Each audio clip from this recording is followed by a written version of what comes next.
Hey everyone, welcome to another episode of When the Cleats Come Off. If you guys are on YouTube right now, you can see her beautiful face. Aubree Munro is in the house. I'm so lucky to have you here. Thanks for coming, girl.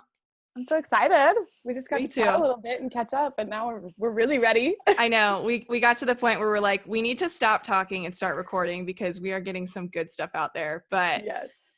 man, I've been wanting you on the show for so long just because of how genuine and authentic and just incredible you are. So this will be a really, really fun conversation. I'm excited to talk about USA, Athletes Unlimited, a lot of things that you're doing with Church on the Dirt. But before we dive in too far into all the fun stuff that we were talking about before, I'd love for the audience to really get to know you. And because this is a lot of parents and coaches that are like, coaching a bunch of kids, bringing up a bunch of kids, and they want them to be their very best self. A lot of them can learn a lot from stories. So I would love it if you can kind of share your story from when you started playing, like little young Aubree, to where you are now. I know we just talked about how old we are now, but take me through that journey from when you started to where you are now. Yeah, so I started playing, I started t-ball when I was 4 years old.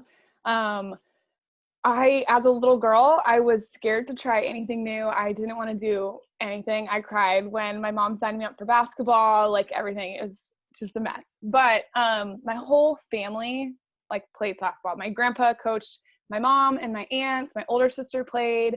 And my parents had gotten divorced when I was 4. So we had lived with my grandparents. So I was really, really close with my grandpa. And it was like this thing that we all shared was softball. And so I felt a little more comfortable trying softball because my sister played and I'd been out at the field a lot as your typical younger sister.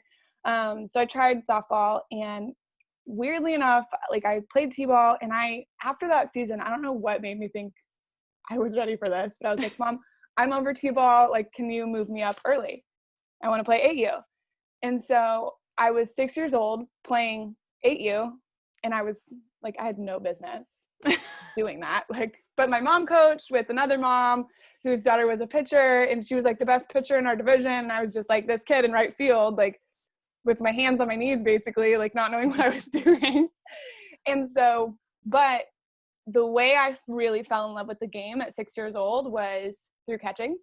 And so this is a story I tell everybody because it's so ironic and funny, but our catcher starts crying before one of our first games.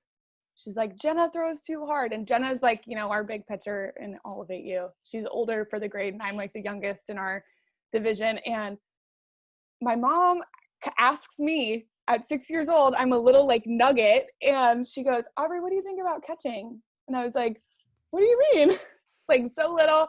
She goes, I mean, you could wear the gear. And I see the gear, and the gear is what I was like, oh my gosh, yeah, this is cool. Let's do it. I want to wear the gear. It makes me feel tough.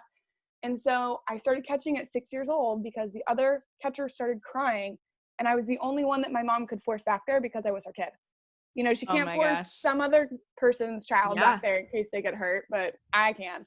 So I get the gear on, and I'm covered head to toe. You can barely see any of me under this gear. I was going to say, it probably didn't fit, right? No, not at all. Not at all. I'm covered.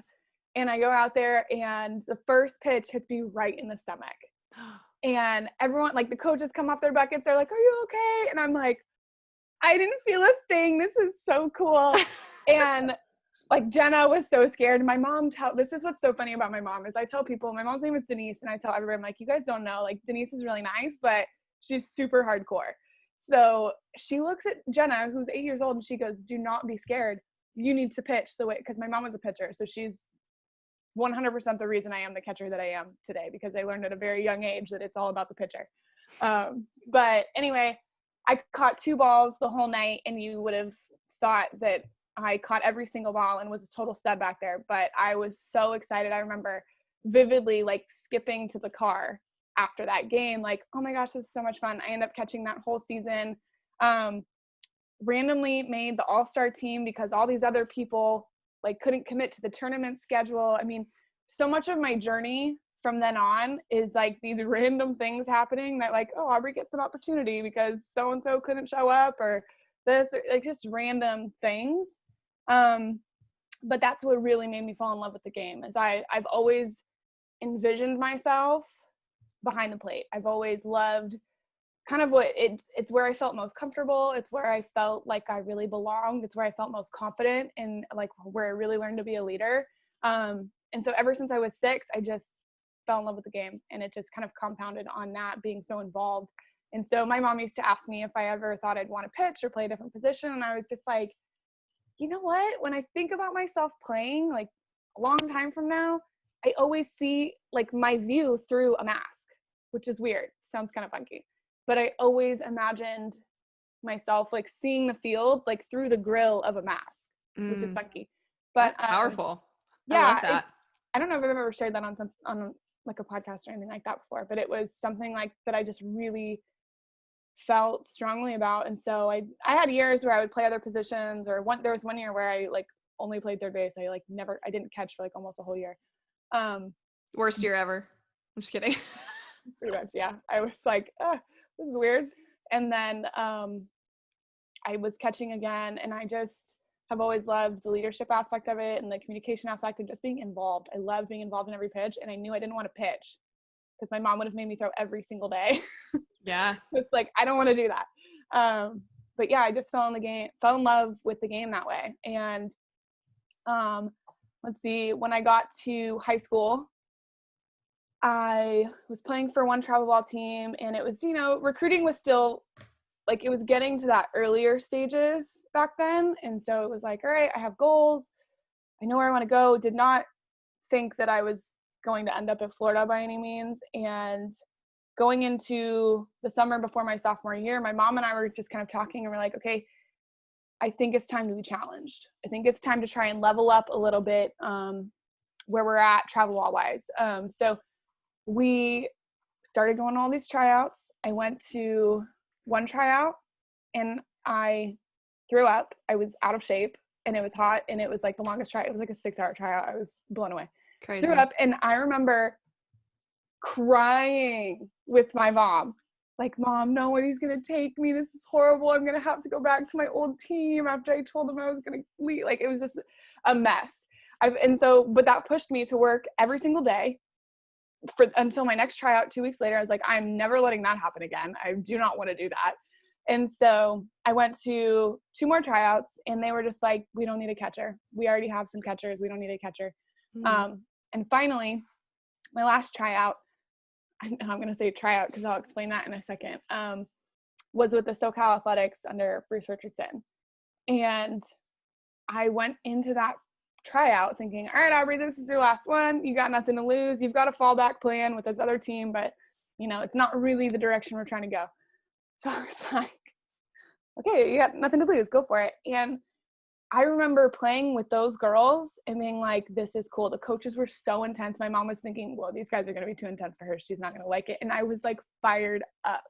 This is so awesome.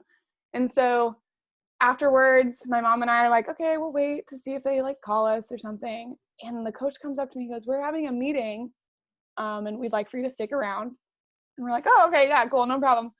And then he goes, but I have to ask you, what are you doing here? And we're like, we're here for the tryout. And he goes, we don't have tryouts. It's like an invite-only team. And I crashed a practice. No. I kid you not. And so my mom and I are mortified. Like, we did not, the last 3 hours, nobody said anything. I'm just like, because the reality is their other coach was a friend of a friend who also came with me, but like they knew him pretty well. And he had said, oh yeah, just come out, kind of like offhand. Yeah, just come out to this practice. We thought it was a tryout. Turns out it wasn't. And so they kept me kind of like a stray dog. Oh and my God. I was going to be the 4th catcher on that team, which seems kind of crazy. Like nobody needs 4 catchers, but I was just like, no, this is where I want to be. Like, this is the place. Like, I can feel it. They're intense. They're going to make me better. They're going to challenge me. And so then I stayed for that meeting, and little did I know they were calling me walk on for a while because I didn't realize that, but like people who became like my best friends ever. And so just a long time of like, I didn't really realize what had happened. And so I ended up staying with the SoCal Athletics through the end of high school. We won PGF championships all 3 years.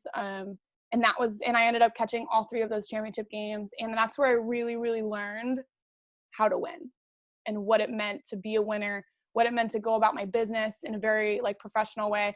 And that prepared me because I definitely would I would not have ended up at Florida had I not been on that team.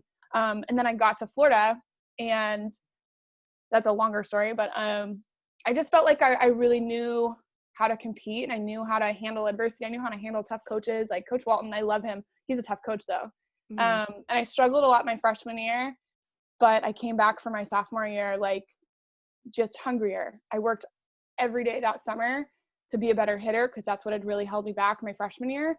And then we went on to win national championships my sophomore and my junior year. And then my senior year, I made the roster for Team USA. Again, I made the team but I got an invite because of like 6 other catchers said no. Wow. So I got my invite in December. Tryouts are like the first week of January, and invites usually go out in like early November. So my journey has been this a lot, but in a really cool way. In my opinion, I've learned to really appreciate it, because I think every one of those valleys really prepared me to get to that mountaintop and to appreciate it. And it's like just fostered character and drive and all the things that I'm really proud of, and all the things that that I really like about myself now as an adult. So it's been a crazy journey, but it's one that hasn't been without some really cool moments. And just kind of when I look back and I see how it all came together, I'm just like, how am I here? Like, how am I on the Olympic roster? It just blows my mind. So that was the long/short version, I guess. I don't know.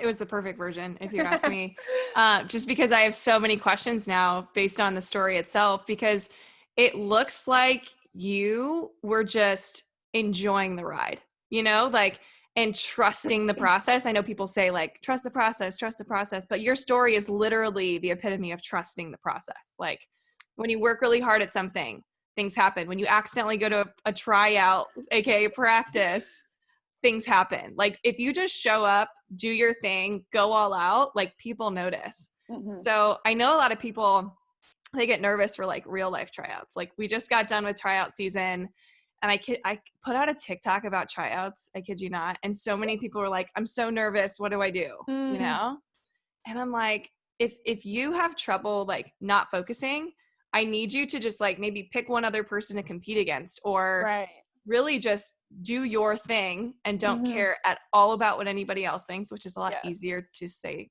than do, but it helps you out. So like I want to know, like, in that tryout that you thought was a tryout, like, what was your mentality? Like, do you remember like what was getting you through that, even though it was like super tough?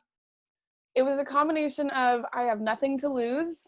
Like, just, this is your last shot, Aubree, so go for it. And then a combination of like weirdly feeling very settled in that environment. Like, the way that they practiced, the way that they played, I was like, this is what I've been missing. Yeah. It was challenging. It was, I don't know. It was just a combination of freeing myself up, holding very loosely. Like, okay, we get in trouble when we get expectations and we hold really, really tight to stuff, because we play tight, and everybody knows whether or not we can like act on it. But like, everybody knows if you play tight, you're not going to be as good. But if you can play free and you can play loose, you'll be better. And so just kind of like finding a way to hold things loosely, as like, okay. And I mean, I have faith. When I was in high school, my faith wasn't nearly what it is now. I didn't have a personal relationship with Jesus or anything, but I still have this sense of, all right, well, at this point, it is what it is. I'm just going to go out and do my thing and give myself my best shot right now. Because if I hold myself back because of fear, if I hold myself back because of, I don't know, just like not wanting to look stupid, like, I'm not going to get anything out of this anyway. So just go for it. And then also, like I said, the combination of just like really thriving in the environment that they created competitively. And I've always been one, the older I got, kind of figured out that true, like, fiery competition is when I'm actually at my best, when I actually feel my most confident, even if, the games leading up to that I'm not going to say they don't matter, but like, they don't hold the weight of a championship game, of a regional, of a super regional, or whatever. the games that don't hold that same weight, for some reason, it's just different. Like I don't feel like I play different, but there's something about peak competition that for me, I find myself smiling more. Like when other people are like, I'm just like feeling like, wow, this is what I play for. This is what it's all about. Yeah. And that's what frees me up. So it was kind of like a little dose of that day, which made the decision to be like, this is where I want to be, even though I'm going to be the number 4 catcher, really easy. Like I want to compete here, like as a number 4 catcher, like more than I want to be a number 1 catcher somewhere else. Yeah. I want to work my way up. I want to earn this. And I ended up earning the starting spot in the championship game that summer. So I don't know, it's been this story of kind of being counted out, being an underdog for a lot of my life. And then like slowly but surely, without anybody noticing, rising. Yeah. Yeah. And shout out to your mom for knowing that it was time to move on. Yeah. I think my mom's really, really good about that. I love it. Honestly, my dad made that decision for me. It was sophomore year going into my junior year. Because at that point I was like, I really do think I can play D1, you know? And my dad was like, well, the team that we're currently on, even though we are so loyal to them, we've been playing with them for 6 years, that's like, not everybody on that team wants what you want. And so like, it can be a challenge. And so my dad was like, let's just go to this tryout for one of the best teams in the Midwest and like see what happens. And just like you, there were 70 girls there. Like me thinking, I don't even know what the heck's going to happen, but I know this girl's going to Notre Dame and I want to play with her. So like the whole day I'm like, I want to beat Jenna in every competition, even though I lost because she's super fast. Like, so like all the races we did, she blew me out of the water, but I was trying to keep up with her. And I feel like that's the same mentality that you had, like the, just loving the competitive environment, loving to be challenged. It's so funny that you say that because I think my best games are always against like the biggest teams. Yes. And even though, you know, I never got to a regional or a women's college World Series, but like I had my versions of that, you know, Absolutely. like I never got to play Florida though. Like that's like one thing that just like blew my mind. I'm like, everybody gets to play Florida. Why did we not play Florida? Like we played ASU. You know we played I never played Oklahoma. They played Oklahoma in the championship series my 5th year. So I was there, but not as a player, which was crazy. I'm like, how have we never played Oklahoma? Isn't it funny that you like remember those things vividly? Yeah. Like, why do we not play? But no, I think that's so awesome that you talk about that because there's some athletes I work with that are like, I hate competition. And in their mind, they're like, well, I hate them because I always lose. So I think it was because you were just exposed to competition at such a young age and you were like thrown into it that maybe allowed you to start loving competition. But have you always been this way, loving competition? Yeah, I don't remember this, but this is something weird that my mom always talks about, like when she thinks back to like when I was really little, she tells a story about how I was like in my car seat, like a booster seat, I don't know. And she was driving and I don't know why we had a trash can in our car, probably because there was all these kids in the car. I don't know. But we had some trash can and I had something trash related in my hand and I threw it into this trash can into the back seat. I was like, yes. And so my mom, like, I must have been like 3 or 4 or something. I don't remember it. My mom just tells the story. And my mom, I guess, looked at my dad and was like, that's your competitor. That's her. And I was like, Mom, that's so weird. But like, so I think it's always been a little bit in me, but I've also, I don't know, my mom is a pro mom. Like there's 5 of us and she parents each of us uniquely and differently. And she's just so special. So I think it's a combination of who I am by nature, but then also my mom just really fostered this like big picture mentality.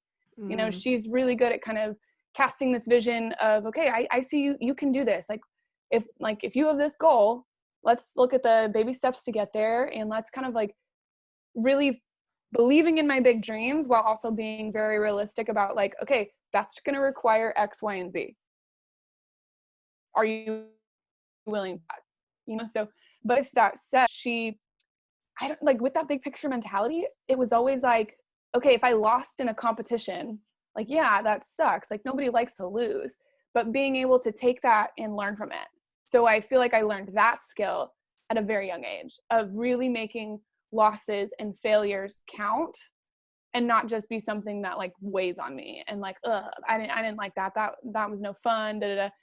And as opposed to just being like, okay, well, I need to be better here and here. Like people talk about the car ride home.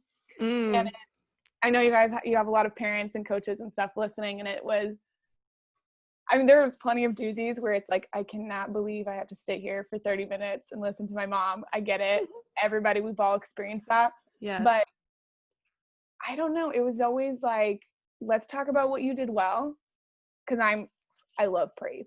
I'm so bad. Same. Who doesn't love it? I know, but I get like, Mom, tell me what I did good, please. So it would start with that, like kind of, oh, you did this really well or this did really well. And then she'd say something like, okay, what do you think you could have done better about? Or she'd say something like, what about that bunt? And I'd be like, oh my gosh, I know I was too slow or I didn't set my feet. And just kind of create an environment where it was okay to talk about what we did wrong, you know? And it was not so much like you messed up, you suck. It was like, what would you have done differently? Or what do you want to do next time? And so kind of flipping the script on like the long car ride home, which there's always going to be a couple bad ones, you know, of course, where you're don't crying. talk about it. Exactly. Like, I don't want to talk about it. Please just leave me alone. But I don't know. My mom's just always been really good at, you know, being our biggest fan. And then also because she's our biggest fan, because we know that she believes in us and we know that like she wants everything that we've ever said that we want for us, that like that kind of gives her the privilege, the opportunity, the permission is what I'm trying to say, like to kind of speak that criticism into our lives as well. But if it's all criticism, your kid's not going to respond. Right. If it's all bad, heavy, they're not going to take it. But if it's the praise, you know, the good stuff, or just like positive criticism where it's like, hey, I saw what you were trying to do there, but this is what we actually want to do, then the criticism's easier to take. Yeah. I don't know. There was that video of LeBron with his kid a couple years ago that went viral, or maybe it was last year, where he's talking to his son about his game. And I remember watching that being like, that's what it's supposed to be like. Here's LeBron, like one of the best basketball players to ever play the game. And he's at his kid's game and he goes, oh, hey, like you did so great on this, this, and this, and this. And he's pumping him up. And he goes, hey, but on that one, like you gotta give the ball up or whatever. I don't even know what he said. I don't really know basketball that well. But just, I remember watching that and being like, that's what it's supposed to be like. The criticism is so much easier to take when you know that you're believed in, when you know that the good things that you did are seen. Like then it's like, oh, okay, yeah, I probably should have done that. Or, okay, yeah, maybe I'll do that next time.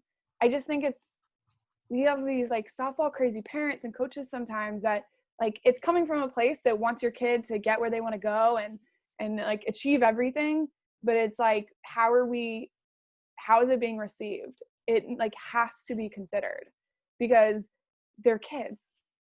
They've got all other sorts of things going on, and they're probably already dealing with confidence issues just because of their age. So I don't know. My mom's always just done a really good job of being our biggest fan, and that because she's our biggest fan kind of gives her the permission to speak that other stuff into us as well. Yeah. I love that you just shared that testimony, because so many kids approach me and they're like, I'm not confident. And in the back of my mind, I'm like, do you have people instilling that confidence muscle in you? Because just like you love getting praise, just like me, if I'm being told you did this wrong, I'm going to like stop listening at some point, because like, I didn't get your attention with the, hey, you did so well on this. Like, you tell me what I'm good at, you have all of my attention. You know? Exactly. That is it right there. That was it. Like you tell me something great and okay, I'm listening. Let's go. Yeah. I say that to my husband because I'm a words of affirmation person, if you can't tell. And it's so funny because he's not.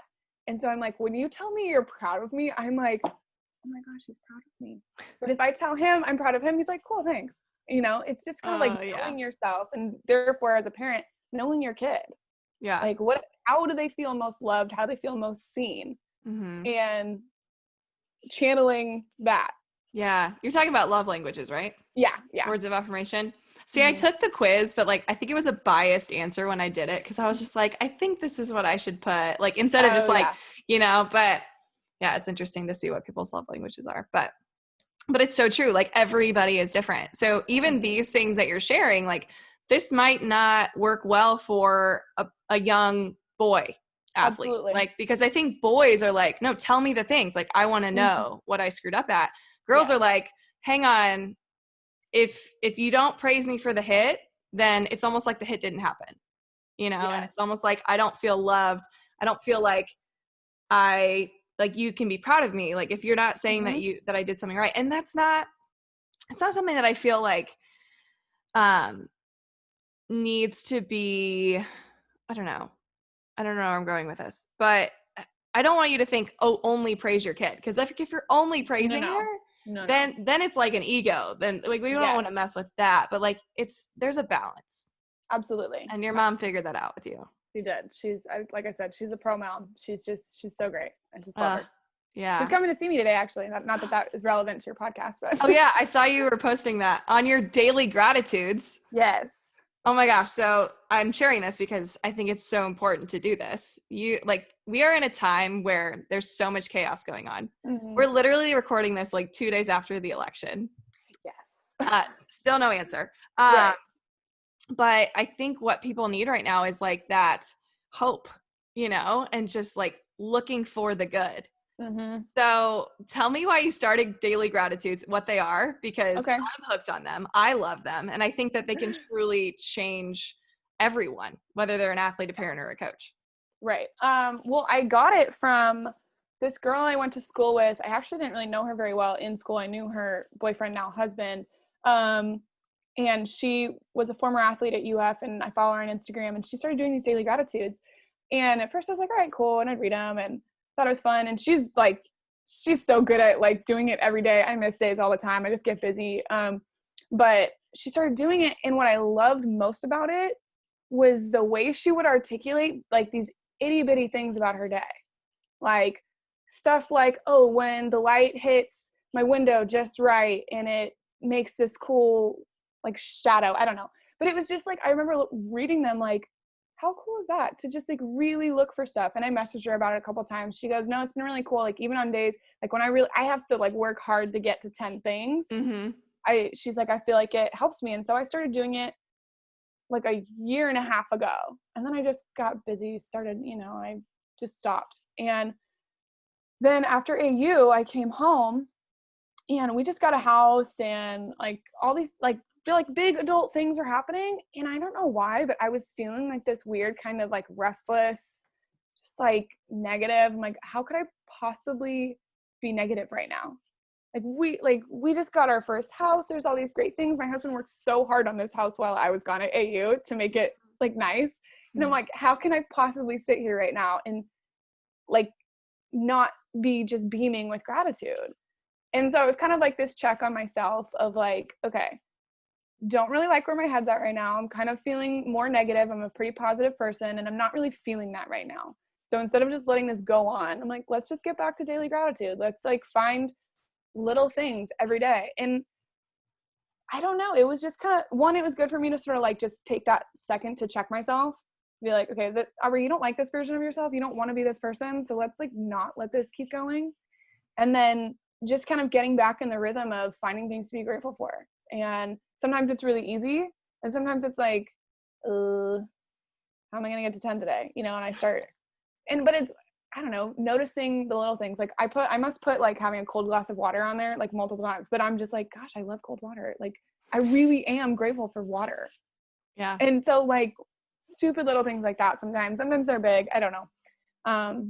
But I'm glad that I'm doing it again. And I think it's actually been good for me because last few weeks, I really feel like I've kind of gotten back to myself of being positive and happy and just like, I don't know. I just kind of noticed in myself and like, this isn't you. You don't want to be this. So let's do something about it. Yeah. Do you feel like the days where you can't come up with 10 are the days that you needed it most? Like you needed the gratitude to look for it?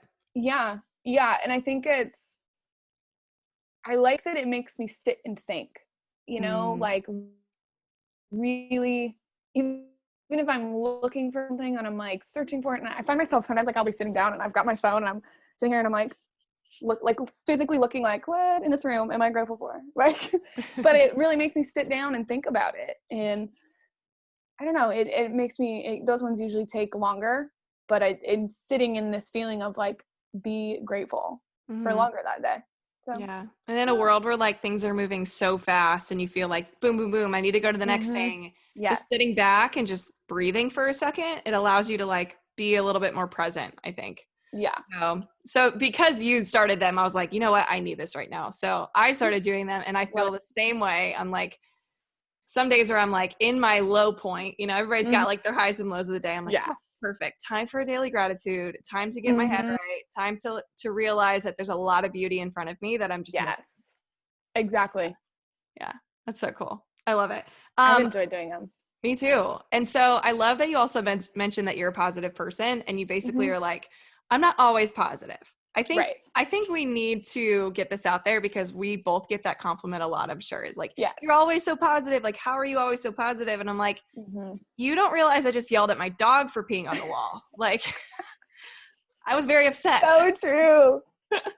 Like, but there's a lot of things that get me upset, but I don't know. It's like when you feel like when you're someone who is inspiring others to become better versions of themselves, and we're about to talk about that with catching, like you're one of the most selfless players on the field, but I feel like it's a necessary trait to realize like how good you can be, but also like how good you can be for others. Mhm. Absolutely. Talking about like being positive. Yeah, positivity. Yeah. Yeah, and I think you're right. Like my mom would always joke with me. She's like, "Aubree, like you've got a little bit of a negative bend, where it's like mostly I'm positive all the time, but if I allow that negativity to like kind of take hold of me, it's not good." So Yeah. that's just learning myself. That's why stopping myself to start those daily gratitudes was important for me, because I'm like, okay, I know that if I let this fester, it's not going to be good. Mm, So it's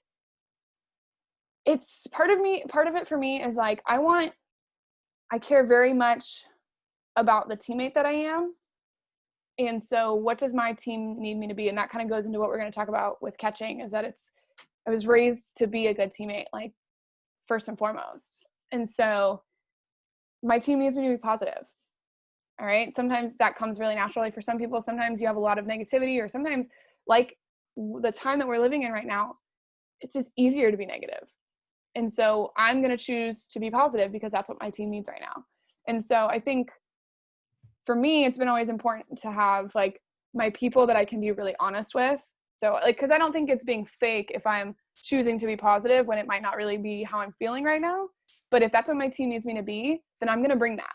mm, That's what I'm going to bring today. And then I'm going to have my roommate, or maybe call my mom or my husband, and allow myself to kind of like, I don't know, it's not really about venting. It's just like allowing myself the place to let that out so that it doesn't just snap out of me at other people, because that's not what my team needs. My team needs me to be consistent.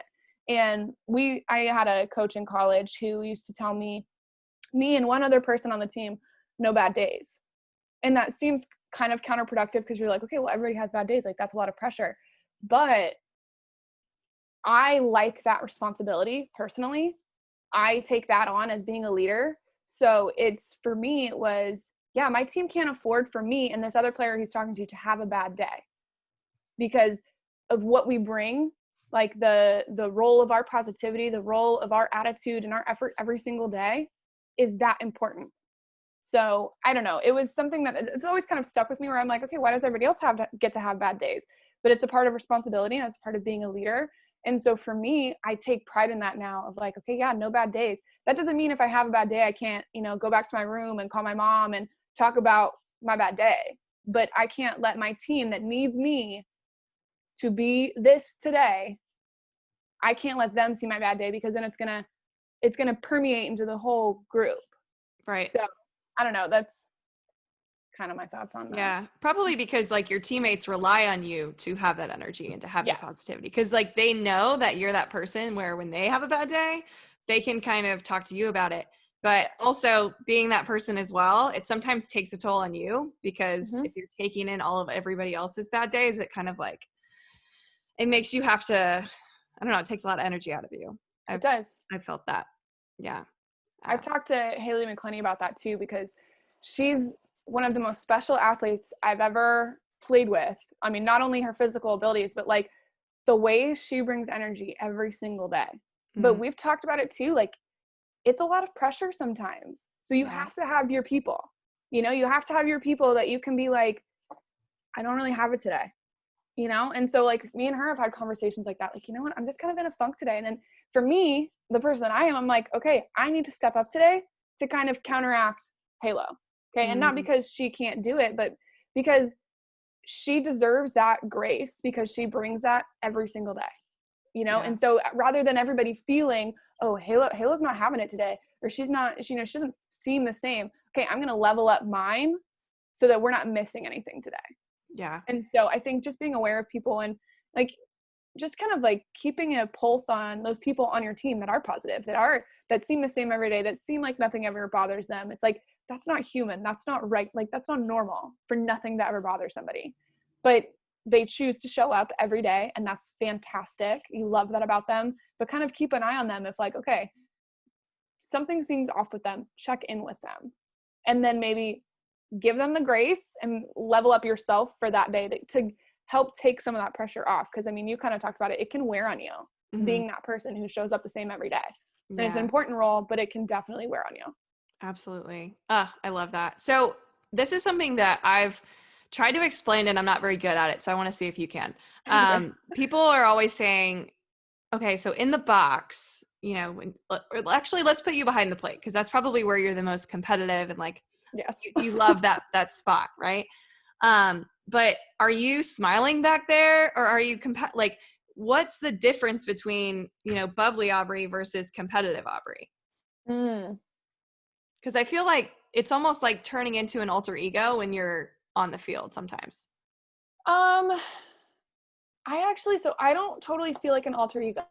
I'm not really that person. Okay. I am most competitive in softball. Like, I'm not the person who is like competitive in everything I do. Like if we're playing cards, unless you're a bad winner. If you're a bad winner, that fires me up and I want to kick your butt. Yes. But if we're just like playing a game, I'm not the person who has to win at everything.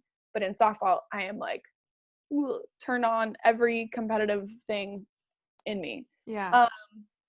But I don't really feel like it's an alter ego for me. It's more just like a very focused me. Like different parts of who I am come out because I'm still very bubbly. I'm still like laughing a lot. I play better when I'm loose and just kind of enjoying myself and having fun.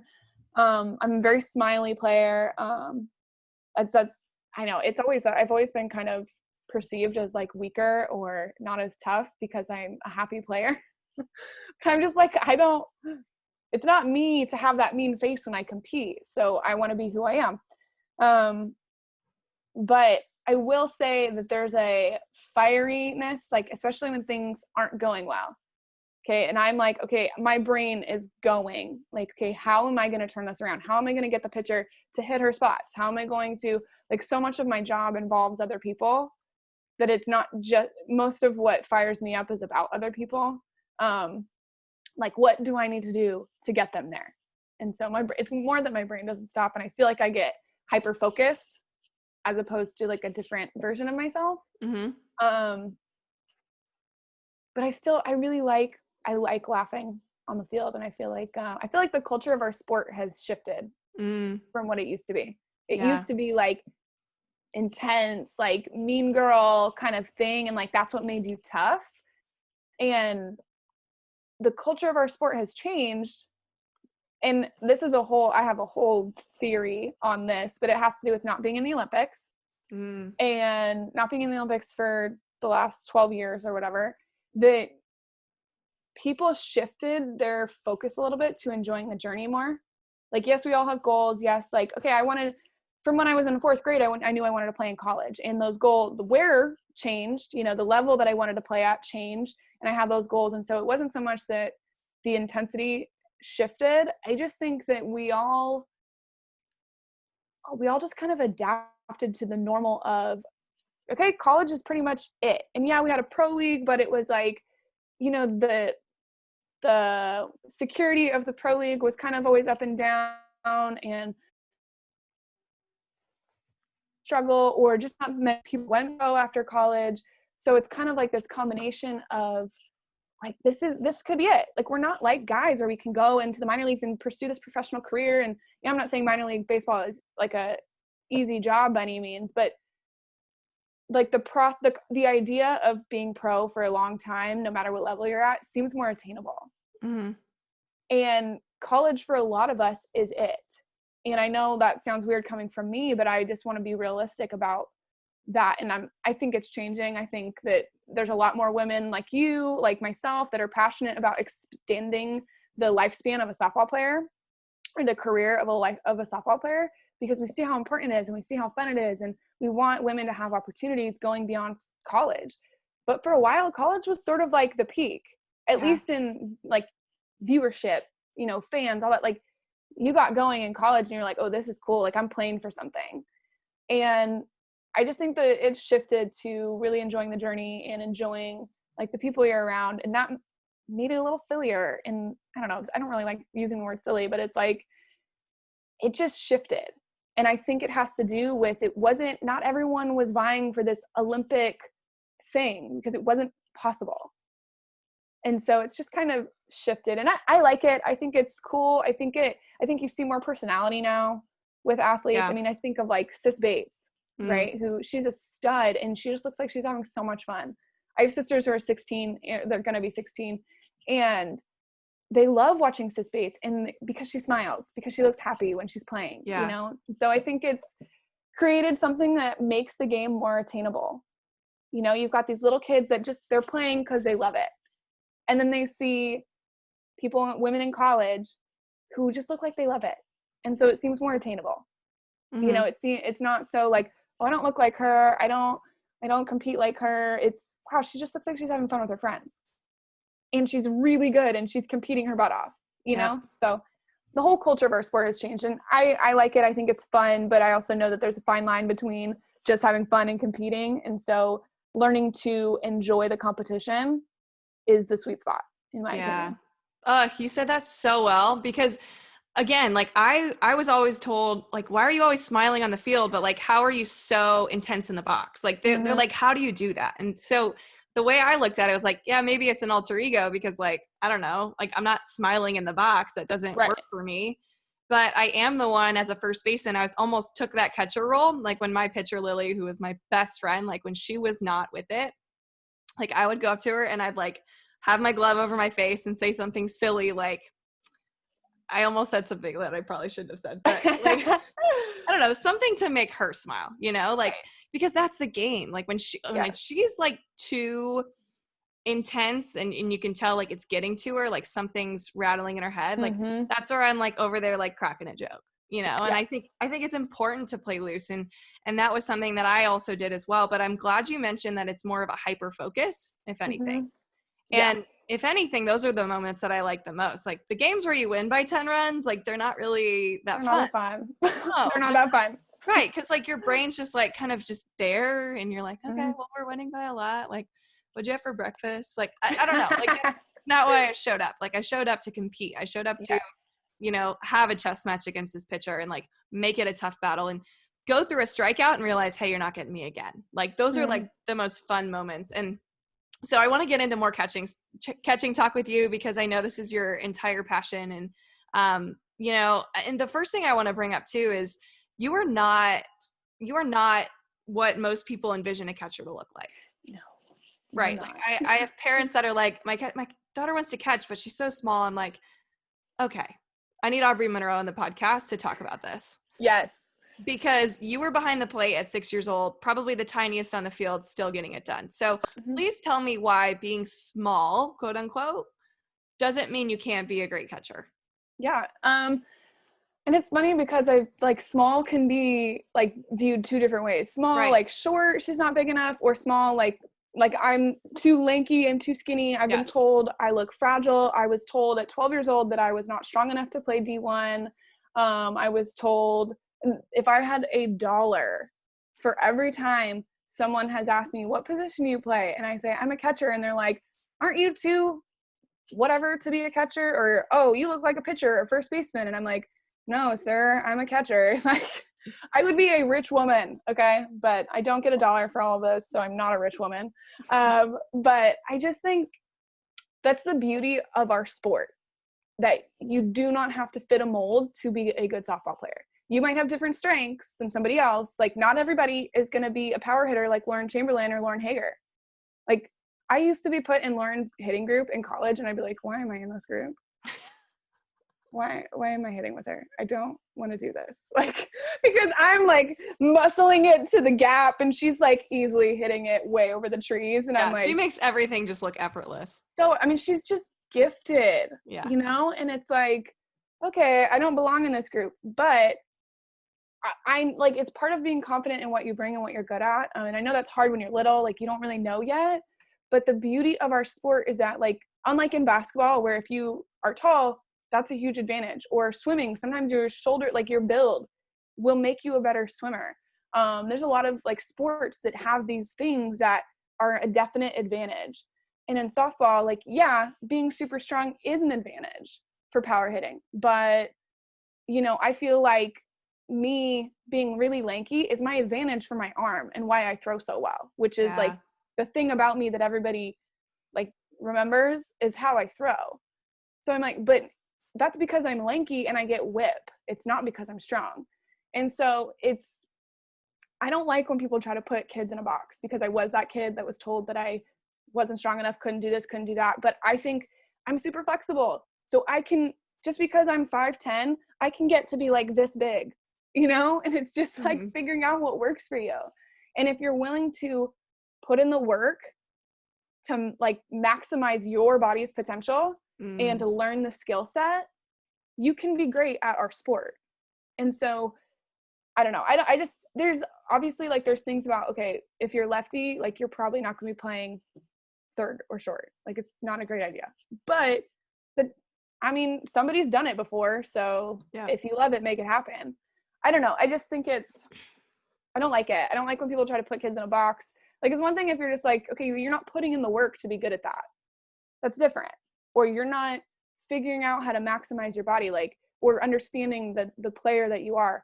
Like, defense is obviously my jam, and offense has kind of been this steady journey for me, this like figuring myself out and learning how to be who I am. But if I'm trying to hit home runs all the time, I tank.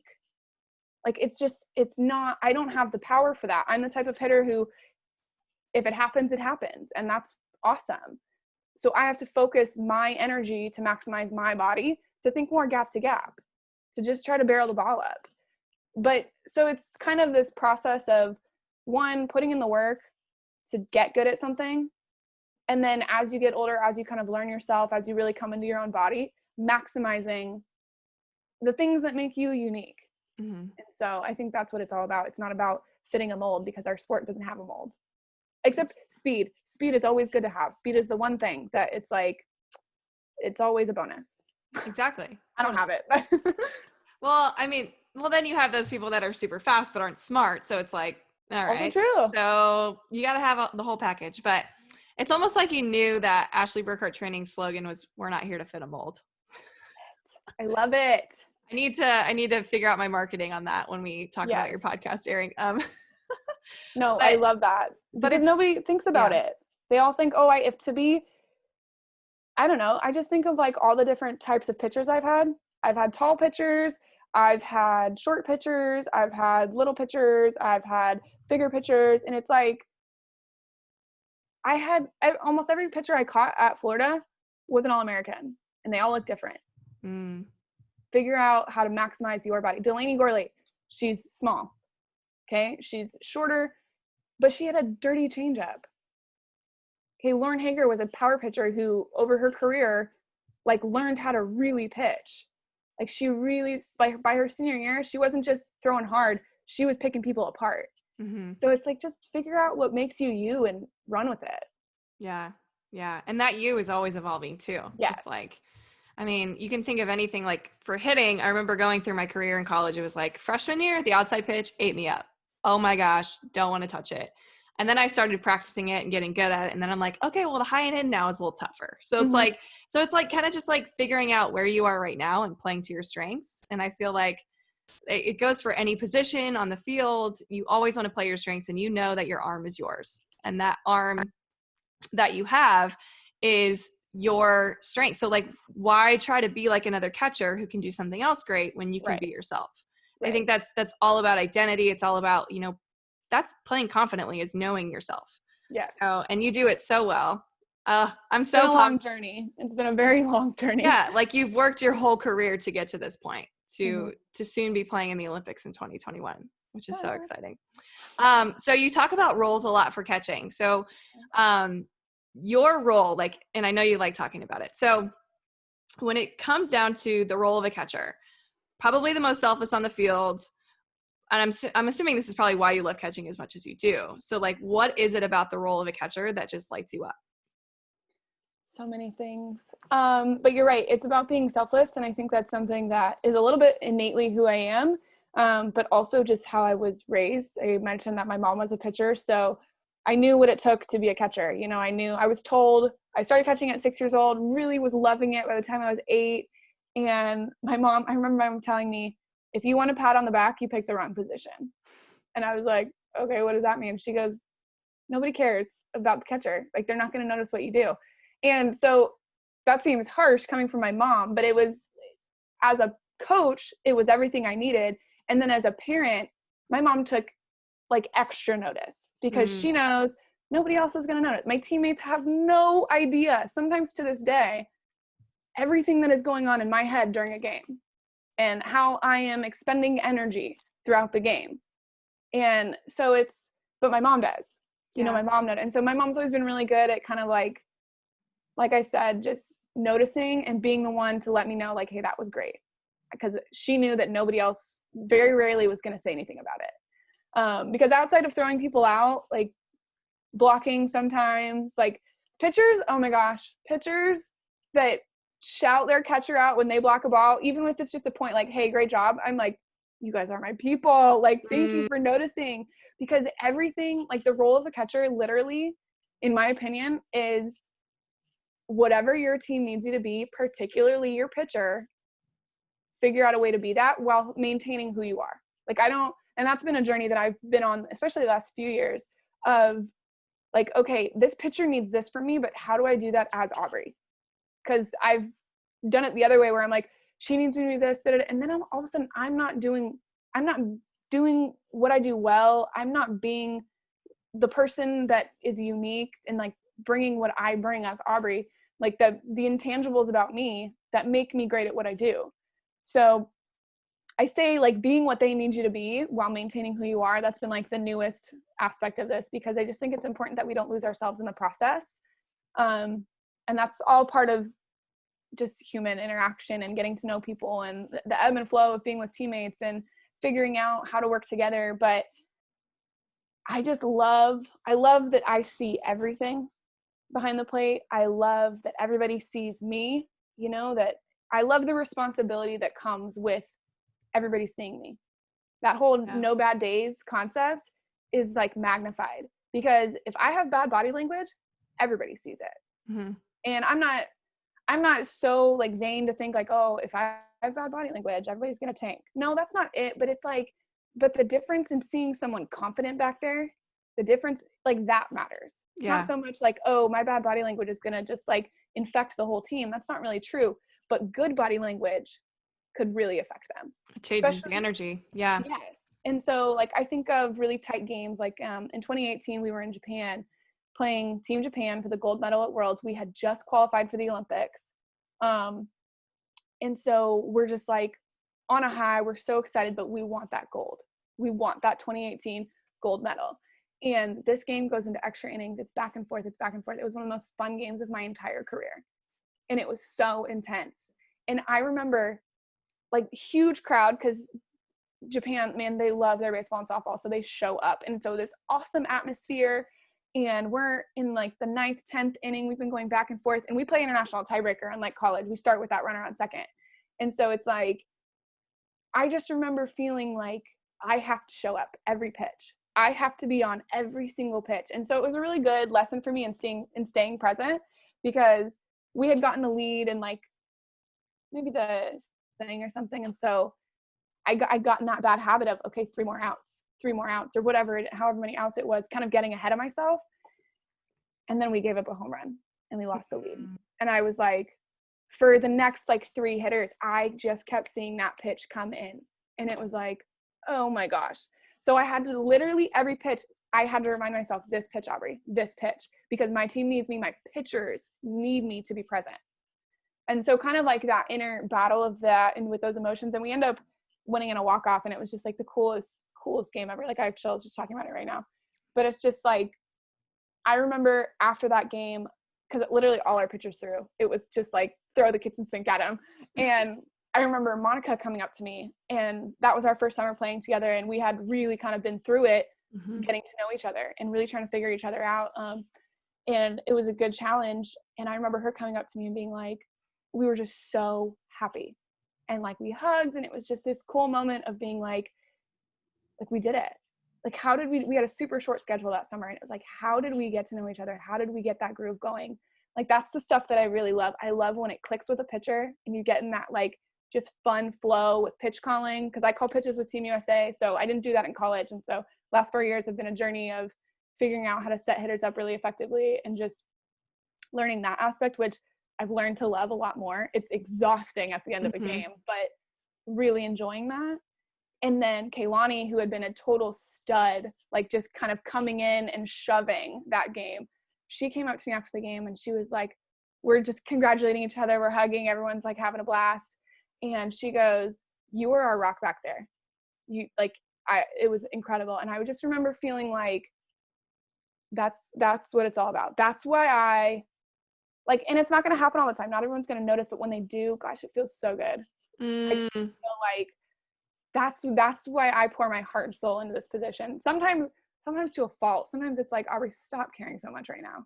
Like, you need to chill. It's like, it's sucking the life out of you at times. Like, I have to manage that feeling sometimes. Yeah. But it's like, this is why I pour my heart and soul into getting to know my pitchers. This is why I pour my heart and soul into every single pitch, because what pitchers and pitchers' parents, I'm going to talk to the parents here, you guys don't always realize that, like, we're in every pitch with you. Good catchers are in every single pitch with you. They feel it like they threw it, you know? And so I think sometimes the misconception is that catchers are just back there, like, yeah, they help, it's this problem with the perception of the position that, like, yeah, not that you don't matter, but you're not quite as important, or you're not as invested as I am. And it's like, no, the way that I catch, I'm a pitcher's catcher. The way that I catch, I am so invested. And I know if you throw a perfect game, nobody's really going to give me a nod. But on the flip side of that, to give pitchers credit, like when they tank, they don't usually talk about the catcher either. So pitching has its own pressures. Right. Okay? Pitchers are special and unique and a different breed, but so are catchers.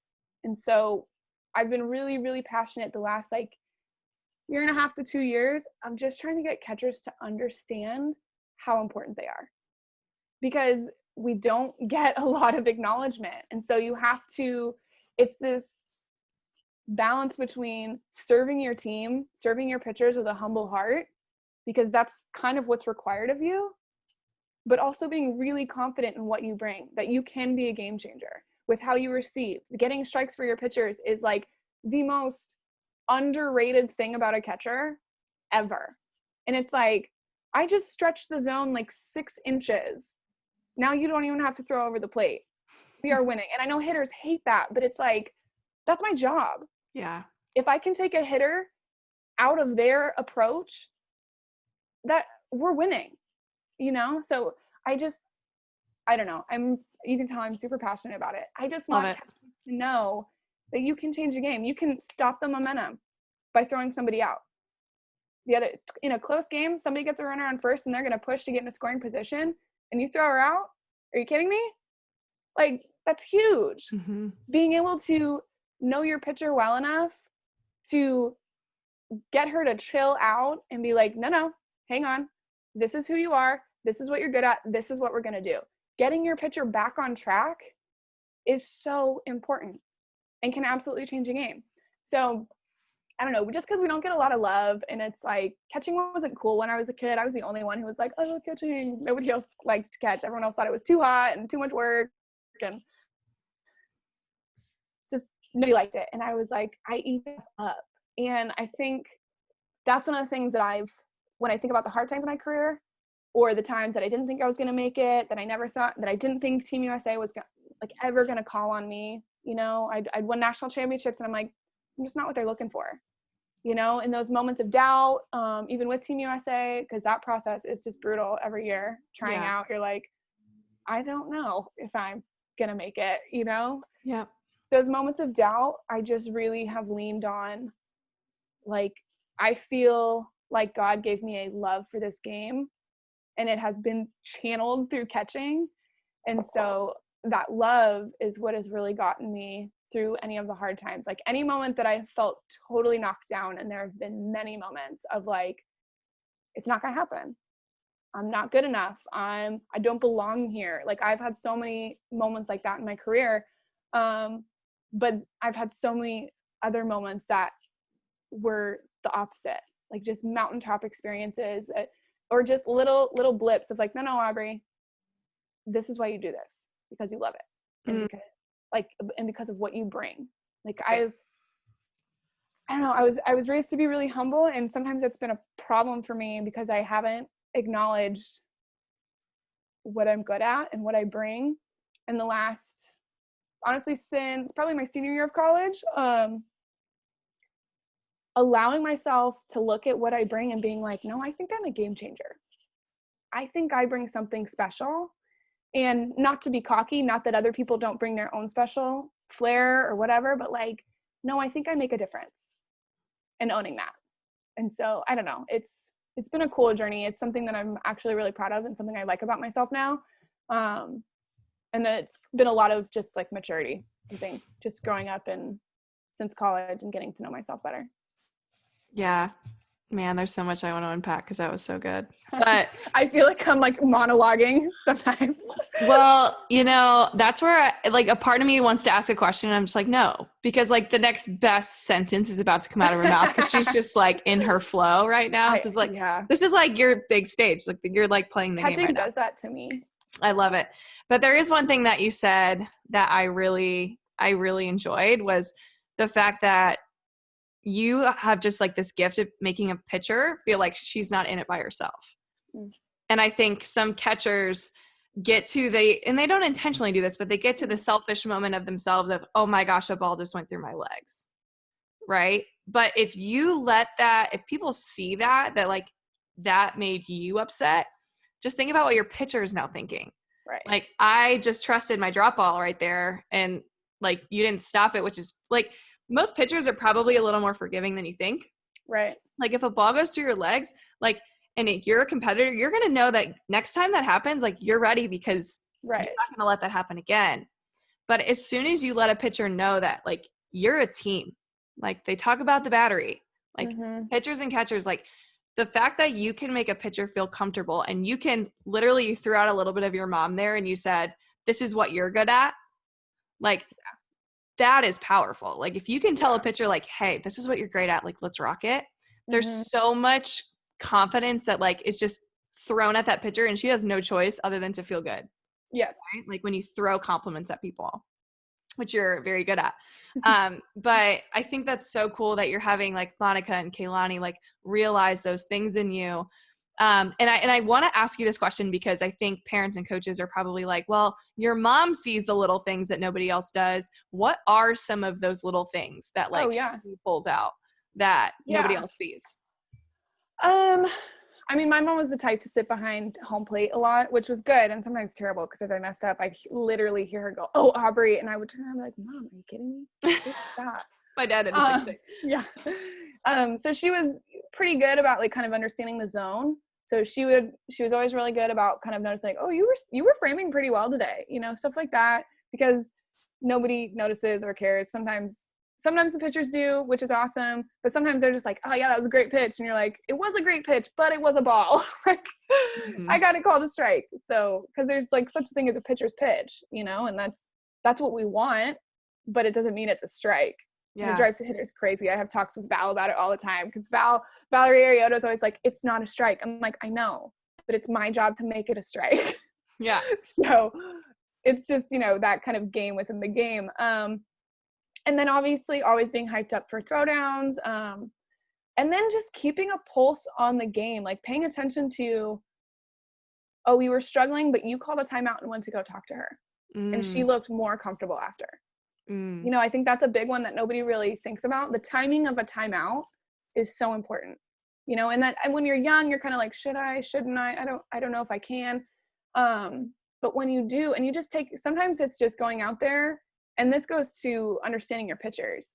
Like I mentioned Delaney, who I caught in high school. We were on the same travel ball team, and she's my absolute favorite pitcher of all time, just because we had so much fun. You know, we were very similar in the way we competed. And I loved throwing 3 changeups in a row to people. It was like, I'd call that I remember these with a smile on my face, and she would be like fighting the smile because she's trying to look serious. That's so great. Oh, it was the best. But Delaney, it would be like, I knew her so well that I could go out and call timeout and be like, hey, you're just cutting yourself off a little bit, or I would just keep it light with her. See how she was doing. Lauren Hager, on the other hand, she needed kind of like what you were talking about with your pitcher when you would be at first, she needed something like a joke. I'd go out to Lauren and I'd be like, girl, you're looking good in those pants, man. You look so good. You know, like get something completely non-softball related out of her head. Or like, oh, I heard post game is, you know, this meal, you know, just something stupid that has no relevance really to the game. And then Alicia Ocasio, who is like one of the most freak athletes I've ever met in my life. She's so talented. She sometimes needed a kick in the butt, especially in college because she was younger. Now I had the pleasure, and I say pleasure very intentionally because I got to play with her. And actually she was my captain for 2 of the weeks in AU. And I was like, I feel like I've watched my kids grow up, because to see Lily so mature and just so like, just commanding her roles and being really honest with herself about like when she was pitching great and when she wasn't pitching great was really, really cool. But when we were in college, she was kind of need a kick in the butt. Like, hey, I would be able to look her in the eye and be like, we need you right now. Like, I need you to get this pitch. And so I just think the importance of a well-timed timeout and understanding your pitchers, that's something that if you're looking for it, you can see. So when you're looking for, like when you're trying to give your catcher some praise, like as a parent or a coach, like, hey, that was a great time to call timeout. It affected her in a positive way. Because when you think about it as a coach who's, you know, deciding when to pull, when to put people in, like if they can trust that their catcher's got their pitcher or that they're going to be honest, it's really helpful because they're sitting there like, oh, she's starting to struggle. Do I need to get so-and-so ready to go? And that changes your whole plan for the game. It changes your whole plan for the weekend. Like when I start to think about it as a coach, like, okay, we're expecting so-and-so to go 5 innings today. And, oh, it's the 3rd inning. Now she's struggling. Can she make it another 2 or do we need to pull her? And now your whole plan is shifted. And that's not a bad thing. It happens. But understanding that, okay, if I can get her those last 2 innings so we can kind of stay on our plan, that matters. So how am I going to get the most out of them? And how am I going to do that? And then being honest with your coaches. I mean, when they can trust you and be like, how's it going? And you can be honest and just be like, it's piped. It's time. You know, or you can be like, no, she's fine. She's good. Like, yeah, they hit it well. Like she missed one, but then they just squared up a good pitch. Just being honest. And your pitcher doesn't always have to be around for that conversation. You can sometimes just do it with the coach. Yeah. Because part of catching is protecting your pitcher's ego a little bit. A little bit. Yeah.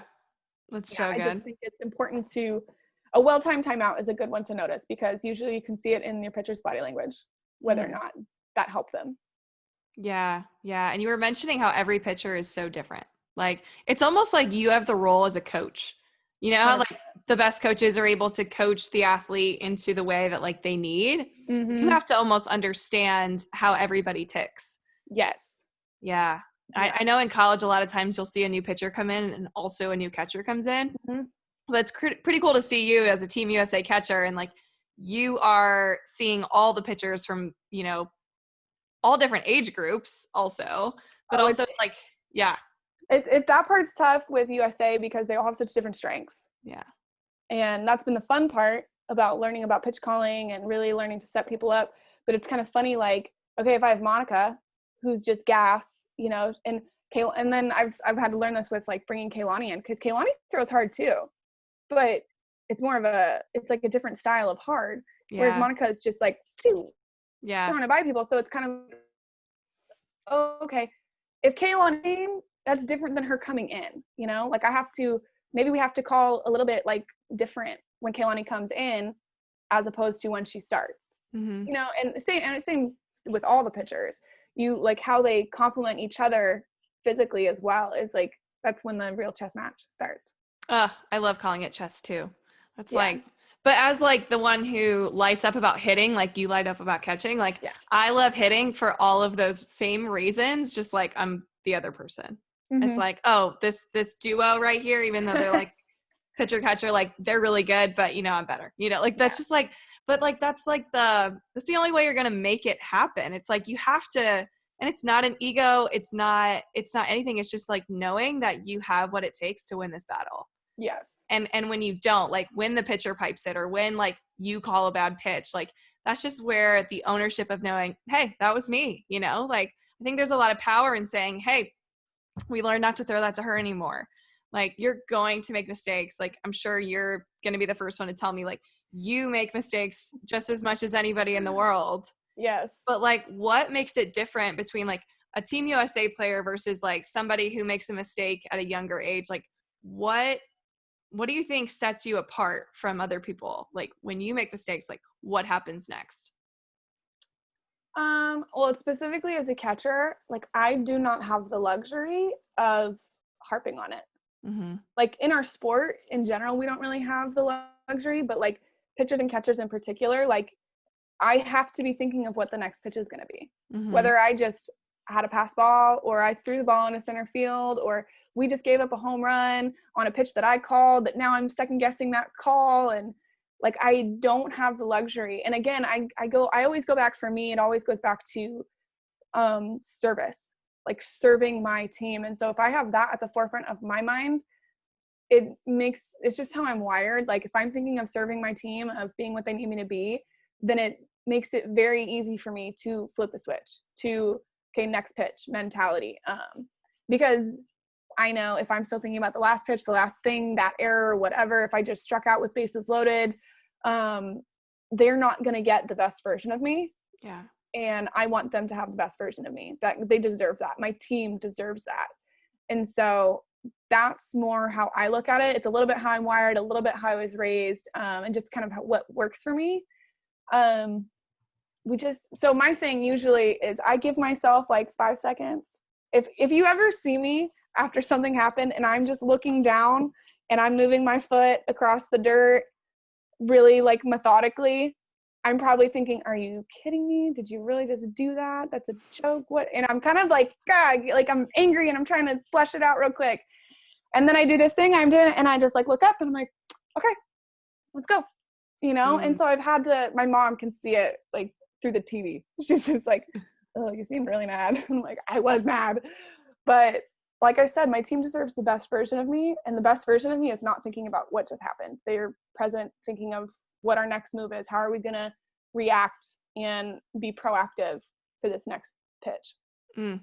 That's so awesome. And what's so exciting is, so obviously the Olympics coming up, but also watching AU, like Athletes Unlimited. It was so cool to see a lot of Olympians. So a lot of, for not just USA, but Mexico, Italy. I know I'm missing other country, Canada, biggest, huge one. But like seeing all of you guys like do that, like make your own mistakes, like, right? Like everybody went through this league making at least one mistake. Oh but yeah. Seeing the best of the best and how they react to it, I think is super powerful as a viewer. So, you know, people could probably go watch, you know, an Athletes Unlimited game and like see that and be like, oh, like she gets mad just like everybody else, but like she doesn't show it, you know, like that's her version of showing it, you know? So I think it's really powerful to know that, you know, even the best of the best, like when they go all out at something, like they're not going to be perfect. So why do we sometimes expect ourselves to be perfect? I don't know. But, you know, what was your favorite part of playing in AU? I have to ask. You know, AU was a really interesting experience. It was, I don't know, I enjoyed it. I enjoyed the opportunity. One, it was like, I've been missing softball. I've been missing my teammates. And I just had 6 weeks of nothing but softball and playing with my teammates and seeing friends that I've played against and with and over the years. And so it was so much fun to just like have that kind of time, because that's not something we usually get, and considering what this year was supposed to be, it was like, oh my gosh, this is like everything I needed. Yeah. You got It your was softball challenging though. fix. Yes. It was really challenging though, like kind of getting used to that system. It's a very offensive system. Like there's no defensive points, which I'm like, I knew that going in, and I was like, okay, I got to chill because I'm a defensive player for the most part. Like I can hit, but I'm not like, that's not my jam. I'm always kind of grinding for that. And I knew that going in, and I got a couple weeks in and I'm like, I'm not chill. I'm not being chill about this. Like it was just different. But I did enjoy it, and I would totally do it again. It was a great challenge, especially this year. I feel like it challenged me in other ways of just like, okay, this is what I needed. I needed some of this stuff exposed in me so that I can be better for 2021 now. And I can be like a better hitter, a better teammate, a better whatever. And, but I really enjoyed getting to know the people. Like pretty much everybody in that league, like we all knew of each other. There's people I used to play with. I was so excited to get to catch Julie again. I love her. I love catching her. I love working with her. That was one of the things I was most excited about going into the league. And we got to be on the same team for 2 weeks. And it was like just so much fun to be able to like just work with her through stuff. And then getting to know a lot of the Team Mexico players, getting to know some of the Canada players. I already knew Stelly from Italy, but just like, I don't know, it was fun. It was just we were in a bubble basically. So it was like hang out or don't, like you can't do anything else. Mm-hmm. And so I really enjoyed getting to know people in a way that I probably never would have. And I was really bummed. Obviously I was really bummed when the Olympics got postponed. I was just like not in a really good mood about it. I totally understood why. I mean, I'm not naive to think that it would have been a bad idea to play the Olympics this summer, but but I was still like in a bad mood about it. And now after getting to know more Team Mexico players, more Team Canada players, like I just feel like the experience now is going to be so much richer. Yeah. Which is like this weird kind of backwards blessing of like how I was so bummed, so like not understanding, because I wouldn't have played AU if I played the Olympics. Like the schedules were fine, but I was going to be like, I need a break. I am not touching a softball. Yeah. So the only reason I played AU is because the Olympics got postponed. And now I feel like it's going to make my Olympic experience richer because I have these cool relationships with these people I'm going to be playing against. Yeah. So, and if anything, really that's going to make the competition even better. I mean, I know when I'm playing my friends, it's all out. Like, oh yeah, you're going down. Like we've competed with each other and against each other, and now it's like, hey, this is the Olympics, and I know somebody on pretty much every team now. So it's like it's gonna be such heightened competition. I just am licking my chops to like watch this next summer. It's gonna be awesome, and it's gonna be crazy because it's only 6 games. I know. It's so wild. You play everybody once, and then the 2 best records play for gold. Crazy. What? It's just crazy. You got to show up. You got to show up ready every day. Every day. Oh, I'm already anxious for it. Okay, so I've taken up a ton of your time. I'm already thinking about. I know. I'm already thinking about. We're probably gonna have to split this into 2 episodes because like we had like one conversation and then just catching. There's so much beauty in it. There's so many things I don't know about it. And I was like, this is why I really need to ask Aubree all these questions. So, is there anything else? I know you talked about how, as a catcher, like you don't really love lessons. Like you were talking about this before. Tell me, I can't even remember what it is that you wanted to focus on, but like, just, is it you performing the lesson or you giving lessons? Like what? I enjoy teaching and I enjoy talking catching, if you couldn't tell. It's more like, I don't know, like I like lessons and I've had some good kids over the years that they're just like really fun to work with. Right. It's more that like for a while when I first started doing lessons, it was like, I know what I love about this position. How am I going to articulate this to people? You know, and so it's been kind of a journey of figuring out like, how do I want to articulate these things? How do I manage the like pushing them, challenging them, like getting them to understand, like you have to work harder than everybody else. You have to get this skill if you're going to be great. And then also like giving them the grace. Like I tell my kids all the time, like anybody who tells you that blocking isn't hard, doesn't know anything. I'm like, what do you mean? And I'm just like your coaches are going to be mad at you if you don't block the ball. It's going to happen. Like, but like for me, the mental aspect of blocking is the hardest part. It's not the physical getting yourself in the position. And this is my spiel for blocking. I'll just give it to you. And hopefully some kid out there is going to hear it, or some parent or coach is going to realize it and have some grace for their catchers. Because it's like, at what point in our lives when something is coming at us, do we not get out of the way? Right. Like, if something's coming at me, I'm going to get out of the way.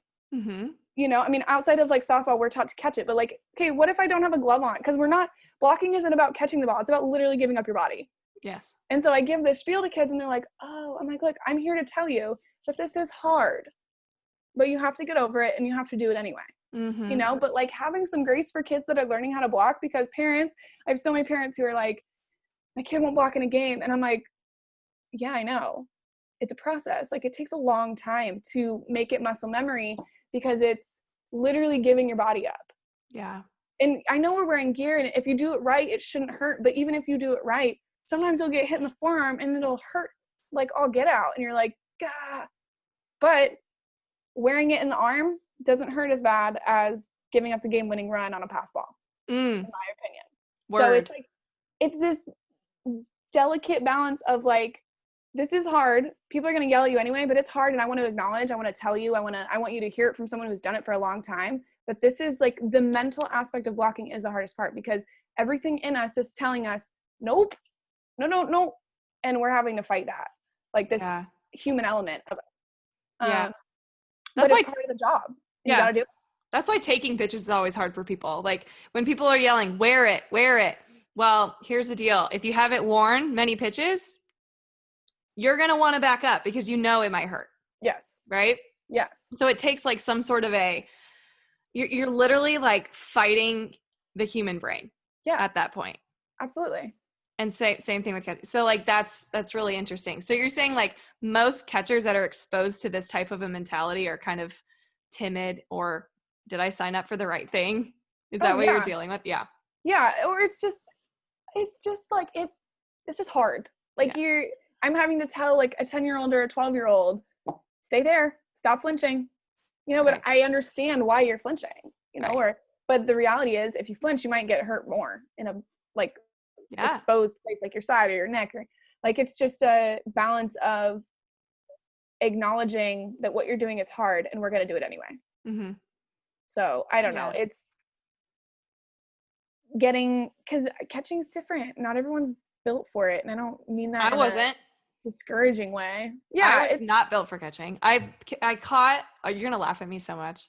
No. I was exposed to catching. It was like an all-star game. So, you know, like best players are thrown here, but you know, some positions are all taken. They're like, everybody's going to play everything. They're like, Ashley, go catch. I'm like, I've never done this. So same thing with you. Like, I'm like, anybody have any gear? Like, I don't know how to wear this. But I remember the first ball came to me and I like blinked as it was coming, and I didn't catch it. Like, I didn't come close to catching it. I was in there for one inning and I was like, this isn't for me. No, thanks. Just so like you were in that reality. and you were in that same position. You were like, oh, this is for me. Like, I love this. And I was like, other way. Like, not. No, but seriously, like, I just feel like there's, catchers are just different, and it's not, and just like, there's people who are like, I could never play the outfield. Like, diving scares me. Or there's outfielders who are like, ugh, I don't mess around with the dirt. Like, everybody's got their thing, but it's like, I don't know, it's hard to get young kids to wrap their mind around serving your teammates in a lot of ways. And it's tough to get young kids to wrap their minds around, like, your body is not totally your own at this point. Your body is just like, you're just giving it up and you're going to wear it and it's going to be okay. And you're going to feel really tough sometimes. And you're going to act like it didn't hurt and then come back to the dugout and be like, oh my gosh, that hurt so bad. So I don't know, it's just unique with younger kids, you know? But when I get kids that love it, I'm like, let's go. Let's work forever. Yeah, for sure. Hey, can we talk about Church on the Dirt for a second? Of course. Or many seconds.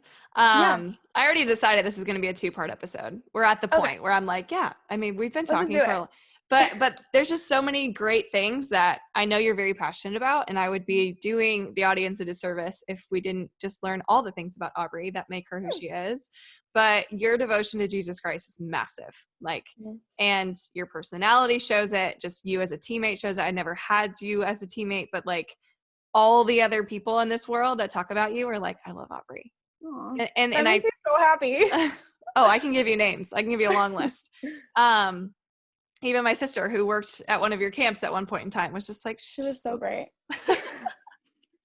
but it's not a coincidence. I feel like just your devotion to becoming a better human and knowing that this world isn't ours, and just the way you speak about God and Jesus, and just your whole story. You don't have to explain your entire story of, because I've heard it on other podcasts, but I think I heard it on, was it Sam's podcast? Or Sam Fisher's, I think maybe, but there was another one potentially. I'm going to have to look this up and put it in the show notes.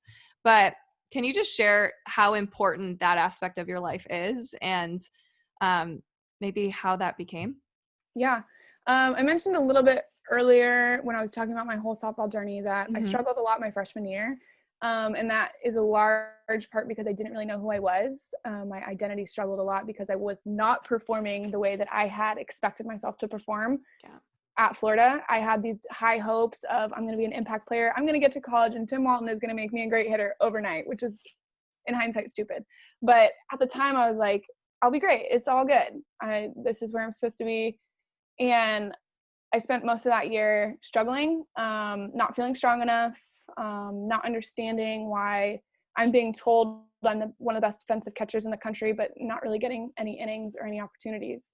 And in the moment, I was getting just like so frustrated and I didn't know who I was. And then I would get opportunities and I would do things that I never do, like drop pop-ups. I had more pass balls in my first weekend as a Gator than I had my whole 3 years of travel ball before that. Wow. So I'm like, the things that okay, whatever, if I'm not hitting great, but like, this is what I do, this is who I am. And then I really struggled with like, do I belong here? And I had been a Christian my whole life. We went to church when I was a kid, but we were kind of like your typical sports family that when I have an older sister and then I have a really big gap between my younger siblings. So they were like, I'm 11 years older than my sisters, 13 years older than my brother. So it was like, we're running around all the time, doing all sorts of stuff. Like if we have a free weekend, we're not going to church, we're tired. And so I wasn't in church a lot in high school, but through that whole crashing the practice thing, and just watching how my story unfolded, ending up at Florida, I was really starting to feel like a stirring in me that was like, okay, something's at work here. Okay, something is happening. Like, there's no way that all this stuff lines up. So like I said, I identified as a Christian, but I didn't really have a personal relationship with Jesus at that time. But something was stirring in me. And so I was really lucky to have a really cool senior my freshman year, Ensley Gamble, now Dent, who her role had changed a lot in college, but she had found Christ in college as well. And she just kind of like took me under her wing. And I started going to some Bible studies. Her and her boyfriend would pick me up and take me to church with them as like from my dorm, when we could. And I just really was growing a lot in my faith that year through this struggle. And I can remember it like it was yesterday. I was hitting on the off day. And this is the part I tell people all the time because it's sort of funny, but I was hitting on the off day, and because I was raised to work hard. If I'm struggling, like, you got to put in the work. And also if Coach Walton asked me, I didn't want to lie. So I was just like hitting, and then nothing felt good. It was just kind of that place where you're like, this doesn't even feel like my body. This is pointless. I'm over this. And I started walking. I picked everything up. I went back to the locker room and I started crying on the way to the locker room.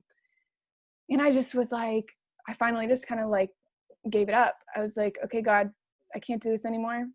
Take over. My life is yours. Like, I've been trying everything and nothing's working. And I was crying, but through that moment, it was the first time all year at Florida that I felt like I could take a deep breath. Wow. Yeah. Like in that kind of like truly like a broken feeling, like, whoa, I can take a deep breath. And like, it's not like everything turned around and I'm like, oh, I'm playing great now. Like, no, it freed me up and made me stop caring so much what Coach Walton thought and, stop putting these expectations on myself. I was able to like leave the field and just be like, okay, so I've got a lot more purpose than just playing softball. I think part of it was being out of state. Like I grew up in California. And so going to Florida, like I chose Florida for softball. So I kind of weirdly subconsciously got in my head that like, I'm here to play softball. And if I'm not doing that well, like I don't have purpose. And so through that, I started seeing some changes in myself to make stuff count. Like, okay, I'm struggling. I'm not playing great, but in my failure, I have an opportunity to be a good teammate. I have an opportunity to still be positive. I have an opportunity to show people that my identity is not in this. And I'm saying that as someone who loves the game. Like, I love the game. I love seeing it played well. I love playing it well. Like, but I just feel like I had a real big lesson in identity that year in a very like dramatic way for me.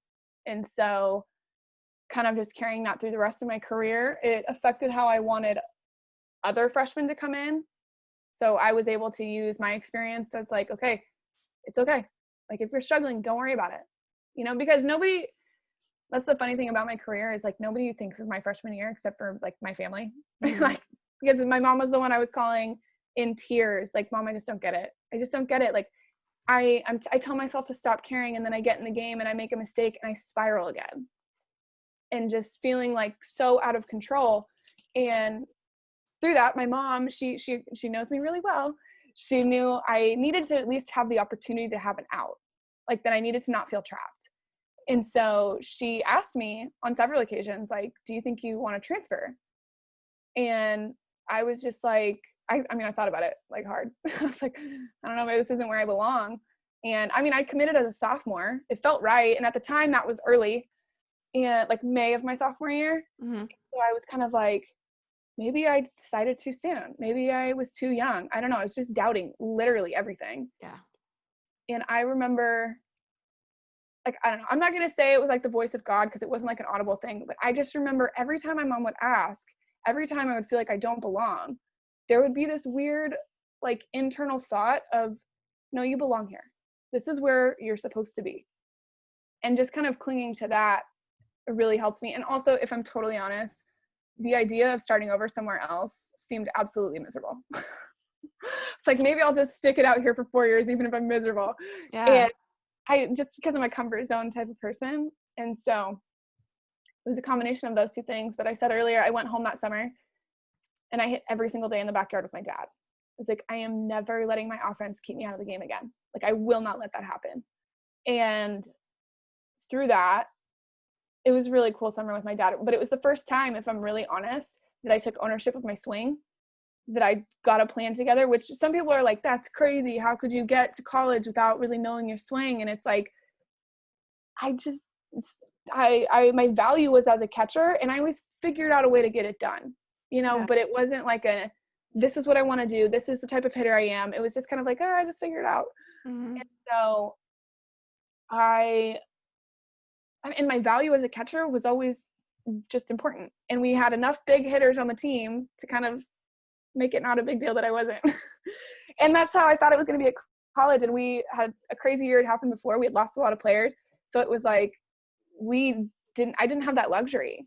We needed more hitters in the lineup, and I wasn't cutting it. And so through that, though, I just really found my identity in Christ and was able to carry that through the rest of my college career, and it impacted how I wanted other people to feel, because I'm a relatively private person when I'm going through stuff. And so nobody knew how much I was like hurting and struggling except my family. And because the other thing was too, we were winning. Like, this is what I can't stress enough to people, is that it's like, yeah, it sucked for me. Yeah. Do I think I was the best catcher on the team? Yeah, but I couldn't hit. Like, I was not doing anything with my opportunities. So no, I shouldn't have been in the lineup. And we were winning. We had no business going to the World Series that year. And we found a way because we were scrappy as all get out. But it's like, okay, so I'm going to go to my coach. I'm going to go up to Tim Walton and say, I want more opportunities, even though we just swept, you know, Tennessee. We didn't that year, but you know what I mean? Like, we were winning. What do I have to complain about as a team? Right. So it was, I don't know, it was a really hard year for me, but I think back, if I would have transferred, I would have missed out on 2 championships. I would have definitely missed out on Team USA. So it's that voice that calm kind of internal thing that is in so many ways, like this is going to sound dramatic, but in so many ways is what saved me and what really kept me on my path. And if I would have left, I would have never met my husband, because I met him the following fall. Like I'm really big on reflection. I'm really big on kind of looking back and seeing. And I look back and all I see is God's fingerprints on my life. Crashing that practice. What the heck was that about? Like that's just so random. And then, how I felt when I decided to pick Florida. That was not just me, and then going on to Florida, struggling, and then all the things that have come from my experience in deciding and choosing the hard path to get through it. Like I gained so many things from that experience, so many things that I use now, so many things that I use in my life, and I just see God using. And so it's really important to me, but it's easy for it to be important to me because I look back and all I see is like, none of this is possible without God.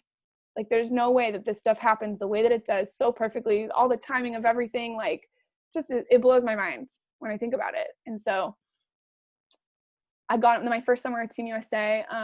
Michelle Moultrie and Janie Reed were like, oh, let's do a Bible study. It was Janie's second year. Michelle's like 7th. I think she's got to be on like year 11 now. She's just so incredible. Didn't she join like the first year that USA was not in? I think so. Or pretty close to that. Or I think I don't know, this might be the same timing. I'm not totally sure, but it was pretty much the year that all the like Olympians that had been playing, they all decided to go to the MPF and just kind of like, channel, just kind of try other things, really. Yeah. So there were a lot of open spots, and she's been on the team for a decade, and it's just like such a cool leader. I can't say enough good things about Michelle. She's so amazing. But they decided like, oh, let's do a little Bible study. And I had gotten baptized my senior year, and I was like, okay, I want to learn more about the Bible. I want to be in community. And so the three of us did Bible study that year. And Ali Aguilar started joining us. It was just the 4 of us. And Janie was coaching at Biola, which is a Christian school in La Mirada in California. And so she was like in it. And she was trying to do stuff in the Orange County community. And she started this thing called Church on the Dirt, where she would go out and offer chapels and things like that to people, and just started really small, but was kind of struggling to get people to come out to them and to be a part of them. And so she was like, what if we do a camp at Biola and I bring my USA friends and they can see what it's about. They do camps with like faith-based workshops, stuff like that. And we were all like, let's do it. Let's go. Janie gets the volunteer assistant job at OU. And she's like, if you guys still want to go, you can go, but I won't be there. And all 3 of us were like, yeah, we want to go. So we all go. Cool. Yeah. So we all decided to go, and we meet Lori Coleman, who was the head coach there. She lives in San Antonio now. But we meet her, and she's now like the president of Church on the Dirt. She's like our spiritual mother and stuff. She's just so great. She keeps us on track, but we met her, and it was just like the coolest thing to be a part of.